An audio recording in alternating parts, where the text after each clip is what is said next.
మీకు ఎప్పుడైనా ఈ డౌట్ వచ్చిందా, దేవుడు ఎందుకు ఉప్పునే వాడుకున్నాడని? ప్రైజ్ ది లార్డ్, హల్లెలూయా.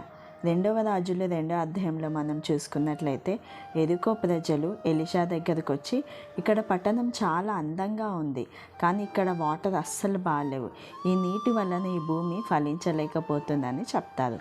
వెంటనే ఎలీషా ఒక కొత్త పాత్రలో ఉప్పు వేసుకొని తీసుకుందామని చెప్తాడు. ఆ ఉప్పును తీసుకొని ఎలీషా నీటి ఊట దగ్గరికి వెళ్ళి అందులో వేసి, యేసు నామంలో నేను దీన్ని స్వస్థపరుస్తున్నానని పలుకుతాడు. వెంటనే ఆ నీళ్లు మంచివైపోతాయి.